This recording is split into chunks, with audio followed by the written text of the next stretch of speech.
Cherie Hanson here. I just wanted to make a quick video today. I'm having my open house, so there are things to attend to.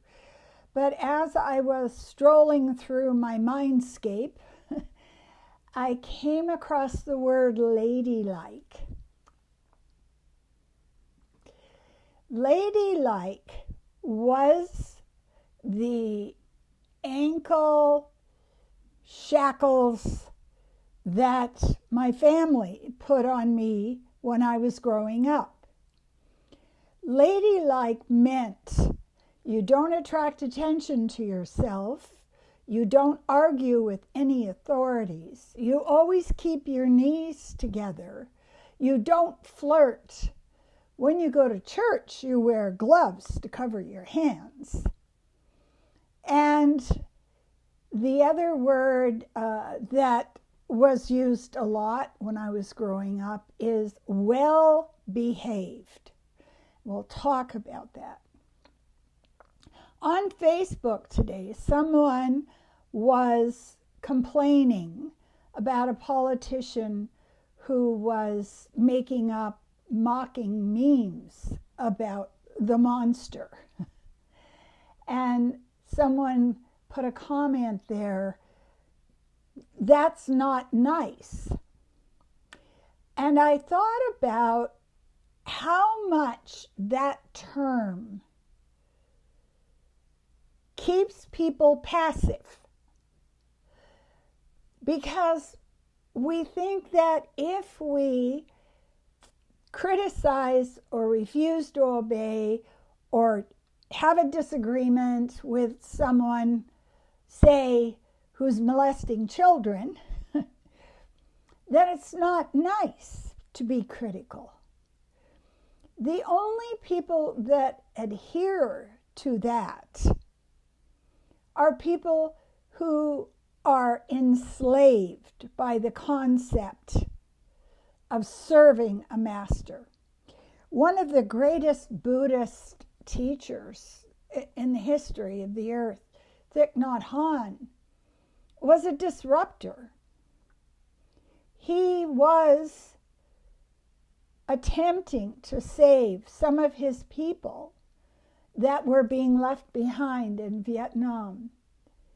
He wasn't passive. He wasn't nice. He was working really, really in a focused way to disrupt the evil that he saw around him. Now, the problem is social media, the news, all the rest of us has shown us so much violence in movies, in news clips. We have been stuffed to the gills with the idea that strength is using a machete. Strength is violent. But there's also strength in comedy, in disrupting the people who are leading, who are a gentle mocking allows people to step back and look at it in a more mindful way. To make fun of something can be cruel, or it can give you an opening in which you can see things in a different way.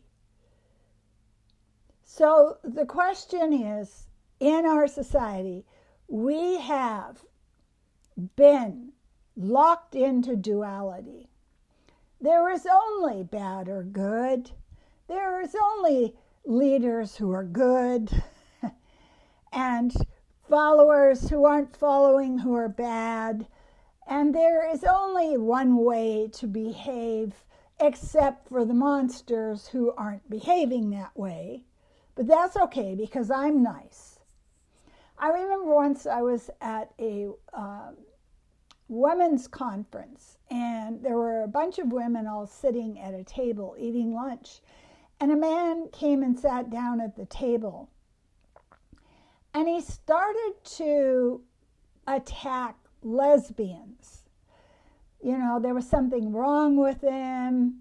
You know, they weren't psychologically balanced, that kind of thing.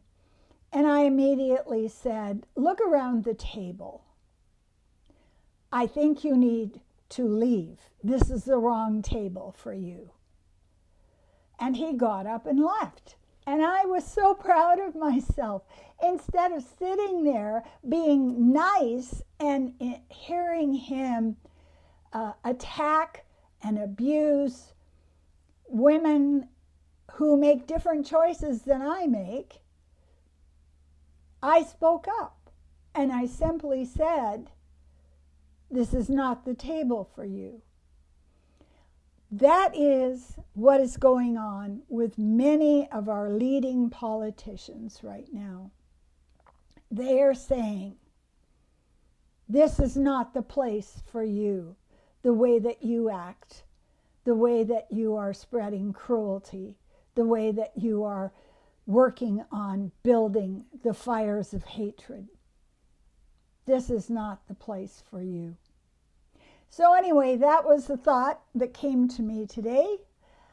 Beautiful day, a Sunday. The sun is shining. We had enough rain, so the fires are out.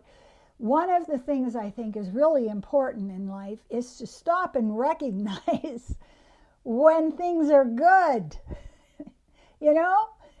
Stop and just say, thank you, universe, or God, or Vishnu, or whoever's making this happen. Thank you. And that's where we are today. I want to thank you very much. Please do subscribe to my YouTube channel. My goal is to spread a little bit of knowledge about how to align with yourself in a way that is peaceful and loving and makes you more powerful in your compassion. Thank you so much for watching. I appreciate you.